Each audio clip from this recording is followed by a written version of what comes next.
Ikatlong istasyon. Si Jesus ay hinatulang mamatay. Sinasamba at pinupuri ka namin, O Jesucristo, sapagkat sa pamagitan ng ay sinagip mo ako. Ang mabuting balita ayon kay San Mateo.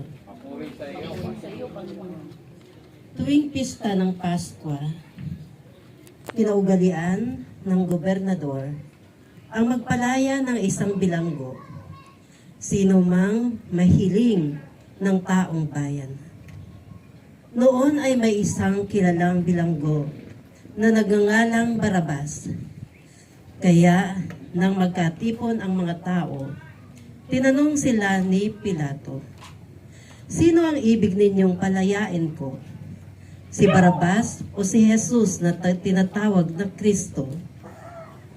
Alam ni Pilato na inggit ang nagudyok sa kanila na dalhin sa kanya si Jesus. Hindi lamang iyan, samantalang siya ay nakaluklok sa hukuman, nagpasabi ang kanyang asawa, "Huwag kang makialam sa taong iyan na walang kasalanan, sapagkat kagabi pinahirapan ako ng aking panaginip tungkol sa kanya." Ang mga tao na may sinulsulan ng mga punong saserdote at ng matatanda ng bayan na hilingin kay Pilato na si Barabas ang palayain at si Jesus ay ipapatay. Muli silang tinanong ng gobernador, "Sino sa dalawa ang ibig ninyong palayain ko?" "Si Barabas po," sagot nila. Sinabi sa kanila ni Pilato, "Kung gayon, ano ang gagawin ko kay Jesus na tinatawag na Kristo?" Sumagot ang lahat, "Ipako sa krus." "Bakit anong masama ang ginawa niya?" tanong ni Pilato. Ngunit lalo pa nilang isinigaw, "Ipako sa krus."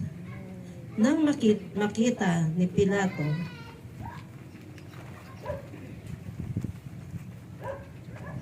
na wala siyang magagawa at malamang pang magkagulo ang mga tao, nagpakuha siya ng tubig at naghugas ng kamay sa harapan ng mga tao. "Wala akong pananagutan sa kamatayan ng taong ito. Bahala kayo," sabi ni Pilato. Sumagot ang mga tao, "Bumagsak sa amin at sa aming mga anak ang kanyang dugo." At pinalayan niya si Barabas. Ngunit ipinaghagupit niya si Jesus at ibinigay sa kanila upang ipako sa krus. Ang mabuting balita ng Panginoon. Pinupuri ka namin, Panginoon Jesus.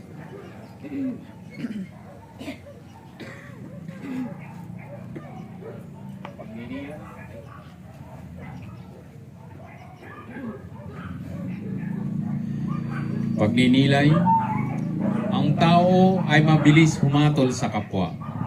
Mayroong pagkakataon na siya ay naduduwag na umarap sa katotohanan. umiiwas o nagmamaang-maangan. Ang kanyang pananggalang ay ang humatol sa kapwa.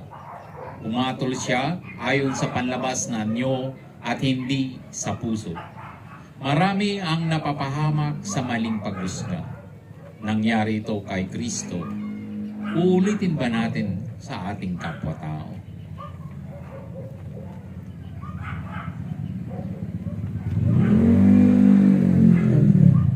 Manalangin tayo.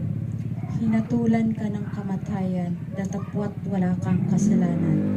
Gumawa sila ng kasinungalingan upang ikay napahamak. Subalit hindi ka man lamang kumibo. Bakit ganon, Panginoon? Alam mo ba silang ay mali? Bakit hindi ka tumutog? Hinamak ka ng lahat, ngunit hindi ka sumagot. Tinanggap mo ang parusa at hindi ka man lamang nagpaliwanag. Bakit, Panginoon? Natuto ko nawa kaming sa iyong pangangambang loob. Tinanggap mo ang lahat na alang-alang sa amin. Natuto naway kaming na magsabi ng katotohanan at hindi paglilinlang. Huwag nawang naming sisiraan ang aming kapwa.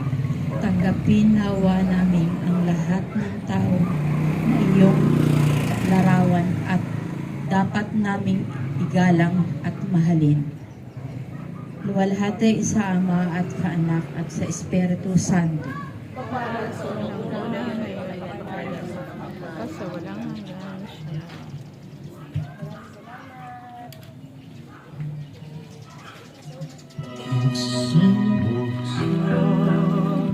Ang aming puso